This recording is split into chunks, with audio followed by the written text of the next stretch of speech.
چنانچہ رمضان مبارک کا اکرام کیسے کیا جائے اس کو بھی تھوڑا تفصیل سے بتا دیں. جو احترام کرنے والے ہیں وہ تو رمضان سے 2 مہینے پہلے سے ہی دعائیں مانگنی شروع کر دیتے ہیں. رمضان سے پہلے ہی گناہوں کو توبہ کر کے باطن کا غسل کر لیتے ہیں. تو یہ مہینہ رحمتوں کا، برکتوں کا، مغفرت کا مہینہ ہے. چنانچہ رمضان کا لفظ را، میم اور ضاد 3 حرفوں سے بنا. اس کے معنی ہیں جلنے اور جلانے کے. اس کو رمضان کیوں کہتے ہیں؟ لِأَنَّهُ يَرْمَزُ الذُّنُوبِ، اس لیے کہ یہ مہینہ انسان کے گناہوں کو جلا دیا کرتا ہے. جیسے آگ کسی چیز کو جلا کے ختم کر دیتی ہے، یہ مہینہ بھی مومن کے گناہوں کے نام و نشان کو مٹا دیتا ہے.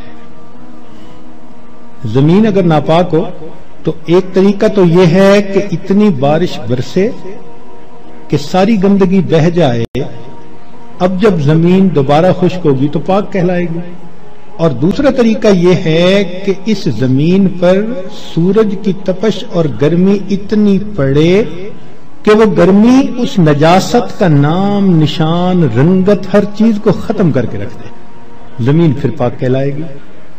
تو یہ مثال ہے رمضان کی کہ اس مہینے میں اللہ رب العزت کی طرف سے اتنی رحمتوں کی بارش ہوتی ہے کہ انسان کے دل کی نجاستوں کو وہ مٹا کے رکھ دیتی ہے.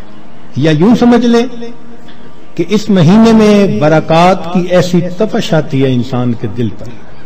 نور کا سورج جو طلوع ہوتا ہے تو وہ دلوں کو اس قدر حرارت پہنچاتا ہے کہ دلوں کی نجاست کو مٹا کے رکھ دیتا ہے. اس لیے اس کو رمضان کہا گیا. حدیث مبارکہ میں اس کے مختلف نام ہیں. عربوں میں عظمت والی چیز کے کئی نام ہوتے تھے. اللہ رب العزت کے 99 نام، وَلِلَّهِ الْأَسْمَاءُ الْحُسْنَى. تو رمضان کے بھی کئی نام. چنانچہ حدیث مبارکہ میں اس کو شہر مبارکن، اس لیے ہم رمضان مبارک بھی کہہ دیتے ہیں. شہر عظیم، عظمت والا مہینہ. شہر الصبر، صبر کا مہینہ. شہر المواسات، غمخاری کا مہینہ. چنانچہ علماء نے لکھا ہے کہ رمضان سید الشہور، یہ مہینوں کا سردار ہے. فیہ بدأ نزول القرآن، اس میں ہی قرآن مجید نازل ہوا. اس کی 27 تاریخ کو، رمضان کی 27 تاریخ کو لوح محفوظ پر آسمان دنیا پر نازل کر دیا گیا. پھر وہاں سے 23 سال کے عرصہ میں آہستہ آہستہ آہستہ آہستہ آیات کو نبی علیہ السلام پر اتارا گیا کہ اللہ رب العزت رمضان مبارک میں انسان کے اعمال کا ریٹ 70 گنا بڑھا دیتے ہیں. ملٹیپلائی، سبحان اللہ. ایک عمل کو دنیا ریٹ انکریز کرتی ہے تو 10% اور 20%، 10واں حصہ 20واں حصہ. اللہ تعالیٰ ریٹ بڑھاتے ہیں تو کیا 70 گنا، 70 سے ضرب دے دی. اس لیے کہ وہ شہنشاہ حقیقی ہے. وہ اپنے بندوں کو اتنا اجر دینا چاہتا ہے کہ ان کے گناہوں کی ظلمتیں ختم ہو جائیں. تو ایسے وقت میں ہمیں بھی چاہیے کہ ہم اپنے اعمال اللہ رب العزت کے حضور پیش کریں.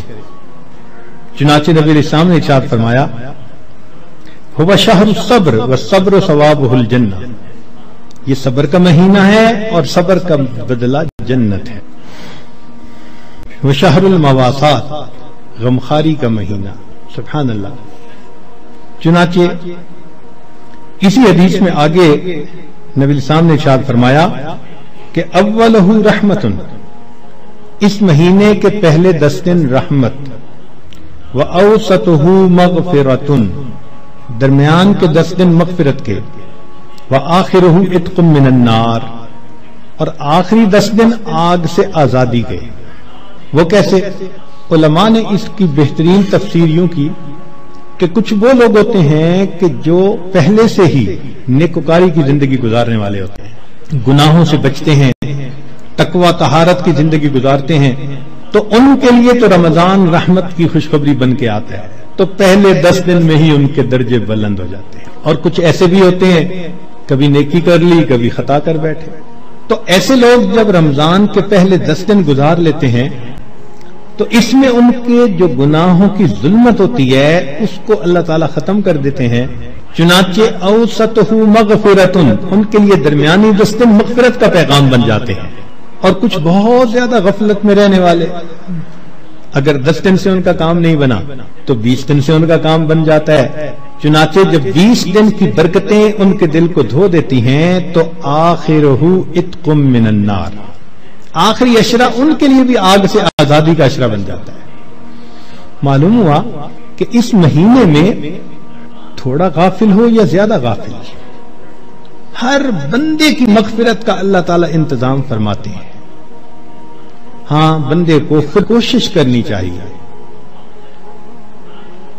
اگر کوئی آدمی خود ہی بے توجہ بن کر زندگی گزارے اور رمضان کا احترام ہی نہ کرے تو وہ تو پھر اپنا قصور ہے نا، ورنہ یہ اس کو احساس ہو گیا کہ مجھے رمضان مبارک کے اس مہینے میں اللہ کا قرب حاصل کرنا ہے، اس مہینے کی برکتیں اتنی ہیں کہ ایک لمحے کی برکت انسان کو ولی بنانے کے لیے کافی ہے۔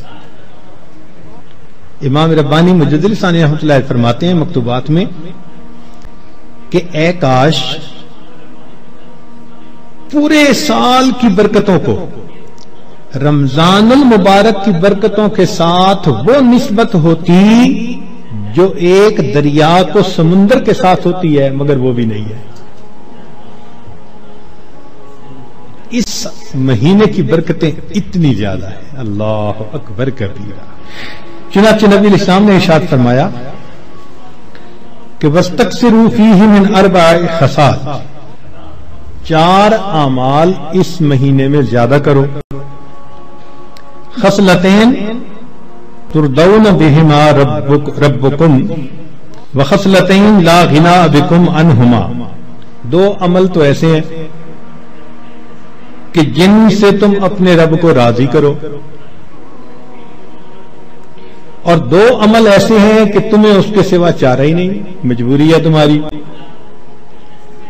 اللتان ترضون بہما ربکم، وہ 2 باتیں کہ جس کو ذریعے تم اپنے رب کو راضی کرو، فشہادت اللہ الہ الا اللہ وتستغفرونہ، یعنی کلمے کا ورد زیادہ کرنا، تحلیل زیادہ پڑھنا اور استغفار زیادہ پڑھنا۔ یہ 2 عمل اس مہینے میں خاص طور پر زیادہ کرنے کی ضرورت ہے، کیونکہ اللہ کے پیارے حبیب صلی اللہ علیہ وسلم نے ارشاد فرمایا، لہذا اس بات کی اہمیت دل میں اچھی طرح بٹھانی چاہیے۔ تو لا الہ الا اللہ کی بھی کثرت کریں، کم از کم چند 100 مرتبہ دن میں پڑھ لیا کریں، اور ہمت والے تو 1000 دفعہ 2000۔ ایسے لوگ ہیں ہر دن میں رمضان کے 10,000 مرتبہ تحلیل پڑھتے ہیں۔ اس وقت ایسے لوگ ہیں رمضان المبارک کے ہر دن میں ایک قرآن مجید کی تلاوت مکمل کرتے ہیں۔ نوجوان ہیں، کما رہے ہیں، وقت تو ایک جیسا ہے ہمارا بھی اور ان کا بھی، لیکن انہوں نے یہ محسوس کر لیا کہ اس وقت میں ہم نے اللہ کو راضی کر کے ہٹنا ہے، ان کے لیے یہ سارے کام آسان۔ تو ہم چلو چند 100 دفعہ یا 1000 دفعہ ہی لا الہ الا اللہ کا ورد کر لیا کریں، اور اگر چلتے پھرتے عادت ڈال لیں تو سبحان اللہ کئی 1000 مرتبہ کرنا بھی آسان ہے۔ اور ہمارے اکابر سبحان اللہ، وہاں سینکڑوں اور ہزاروں کی بات نہیں ہوتی تھی، اور لاکھوں کی بھی بات نہیں ہوتی تھی، کروڑوں کی بھی بات نہیں ہوتی تھی، کروڑوں مرتبہ سے زیادہ دل کے اوپر لا الہ الا اللہ کی ضرب لگتی تھی، کروڑوں مرتبہ سے زیادہ۔ دل کے اوپر کتنا نور ہوتا ہوگا، اللہ اکبر کبیرہ۔ اور استغفار کی کثرت کریں. اور دو چیزیں جس کی ہمیں ضرورت ہے، ایک اللہ رب العزت سے جنت مانگیں اور جہنم سے اللہ تعالی سے پناہ مانگیں. تو اس مہینے میں یہ دعا مانگنی چاہیے، اللہم انی اسألک الجنہ واعوذ بک من النار. اے اللہ میں جنت کا سوال کرتا ہوں اور جہنم سے اللہ میں پناہ مانگتا ہوں.